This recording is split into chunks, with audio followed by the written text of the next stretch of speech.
Hello dear students, in today's video we will learn about lesson number 2, that is how plants survive.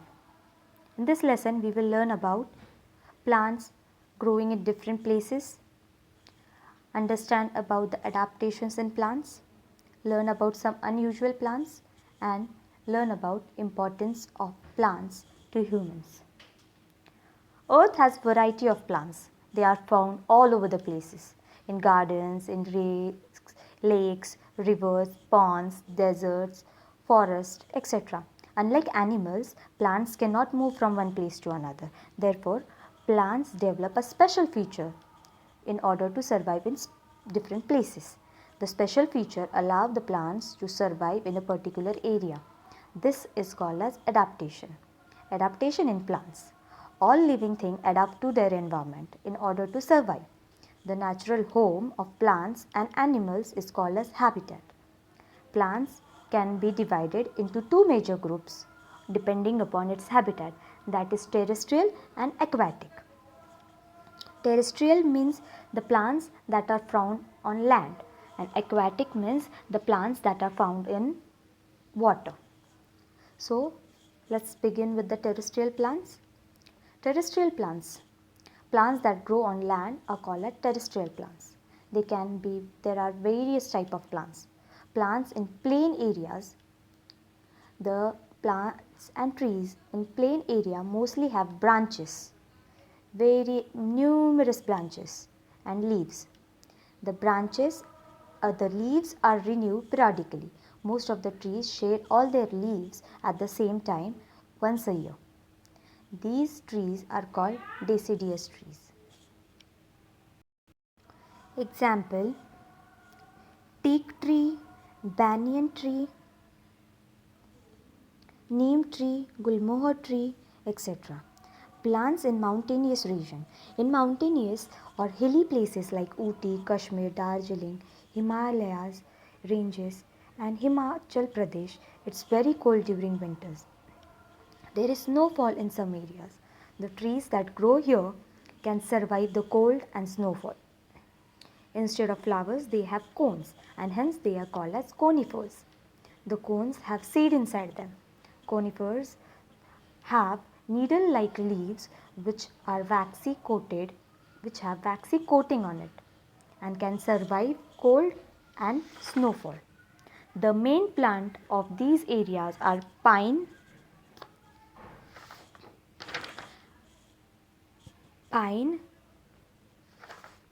and fir.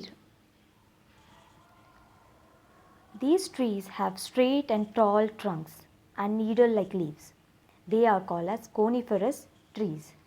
These trees do not shade their leaves at the same time. A few leaves fall and new one grows. So they are always green. Hence they are called as evergreen trees. Plants in deserts. The ground in desert is very dry. There is very little water as it rains very rarely. The plants yet survive and live in this area. Their roots are adapted to absorb whatever amount of water is available there. The plants like cactus of many kinds have roots that are spread far out under the surface of soil. They can quickly catch even the smallest amount of water. Desert plants normally have small leaves. The leaves of cactus like sharp spines. This prevents the water loss of the leaves. The cactus plant stores lots of food and water inside its thick and fleshy stem covered with thorn. When there is no rain, the cactus uses its water in its stems and cactus grows flowers too. Plants in swamp areas. There are some places that have clay soil and plenty of water. But since water cannot drain away, it collects on the ground. Mangrove trees grow in such marshy places or swamps. In such areas, roots of plants grow above the ground so as to breathe. This is because They are not able to breathe under the soil. Such roots are called as aerial or breathing roots. Plants of coastal areas. Plants in the coastal area or region like eastern coast and western sea coast of South India receive high rainfall and the water can be salty. Coconut, rubber, paper are some types of plants that grow in such regions. The trees of such regions are green and they are usually have a large number of leaves that these trees do not shed their leaves in winter. Some common variety of plants that belong to the grass family are rice, wheat, jowar, bajra, sugarcane, bamboo. These plants of the plants of this family provide food to humans and animals. Now let us study about aquatic plants. Aquatic plants are of three types: floating, fixed and underwater plants. Floating. These plants are spongy and filled with air. This makes the plant very light and helps them to float on the water. Example: Hyacinthia and duckweed. It's also called as Wolffia. Fixed plants. These plants have roots that are fixed in the plants in the mud at the bottom of the plant. Their stems are hollow and have air spaces. These help the flower and leaves to float on water. The broad and flat leaves spread over the surface of water to trap maximum sunlight. The leaves have stomata only on its upper side. Leaves have a waxy coating to repel water. Example: lotus and water lily. Underwater plants. They are completely submerged in water. The leaves and stems are thin and flexible. This allows them to move in the water with the currents. They have a narrow, thin leaves with no stomata. They breathe through their body surface. Examples: hydrilla, tape grass. Now let us study about unusual plants. Unusual plants are insectivorous plants, non-green plants, epiphytes, etc. So let us study about insectivorous plants. Insectivorous plants. Some plants like pitcher plant, sundew and Venus flytrap are both producers as well as they are carnivores. They trap insects and they feed and they get nutrients from them. These plants have leaves which are modified to trap the insect. Therefore, they are known as insectivorous plants. In a pitcher plant, the leaf-like shaped pitcher with a lead. The pitcher is brightly colored to attract insects.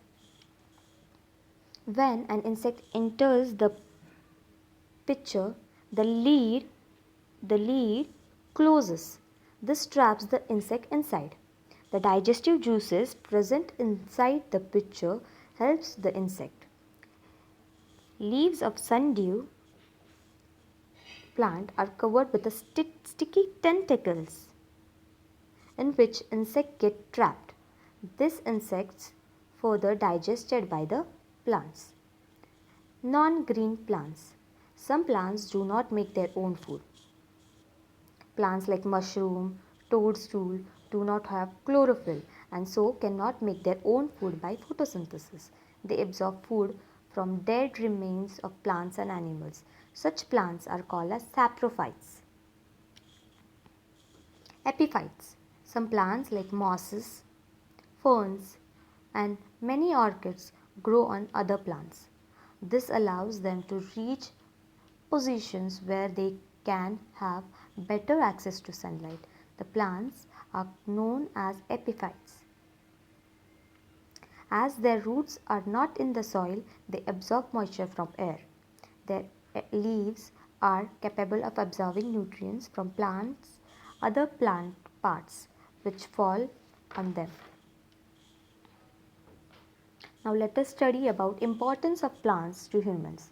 Plants are very useful for humans in many ways. For example, food, clothing, flowers, medicines, vitamins, etc. Food. Plants are the main source of food for humans. The food is in the form of vegetables, fruits, grains, cereals, leaves, seeds, mushrooms, etc. They provide complete food comprising all the essential nutrients, namely carbohydrates, fats, proteins, vitamins, minerals, etc. However, for few vitamins we may need to rely on animals. Clothing. Plants are the largest provider of textile fabric. These materials are eco-friendly, compatible and less expensive. The plant material like cotton, jute contribute to manufacturing the yarn and other clothing fibers, furnitures and shelters. Plants are the most source of furniture. Plants are also called home to many animals. Flowers. Flowers are used widely by humans. They are used for enhancing beauty, conveying feelings and also their fragrance as incense and perfumes. Medicines. Plants are the great source of medicine. For example, juice of tulsi leaves is useful in cough and cold. Turmeric is used in cooking and is also used as anti-inflammatory. Amla juice is good for stomach. Aloe vera juice is good for skin. Sources of vitamin. Plants are the largest source of essential vitamins to body. Rubber, plastic. We obtain rubber required by tire, wiring, seeds, etc. from plants. Our body needs vitamins since it cannot manufacture it on its own.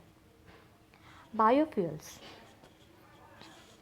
Some plants are also grown for the sake of biofuels. The biofuel is less toxic as it does not emit harmful gases and is also less expensive. The plant waste is used to generate electricity. These are some useful plants. Let us summarize the topic. We have studied plants are classified according to their habitat as terrestrial and aquatic plants. Plants that are grown that are not green in color are called as non-green plants. They cannot prepare their own food. Saprophytic plants obtain their food from dead animals and plants. Insectivorous plants eat insects to obtain nutrients. All animals on the earth depend on plants directly or indirectly. This is all about how plants survive. Thank you.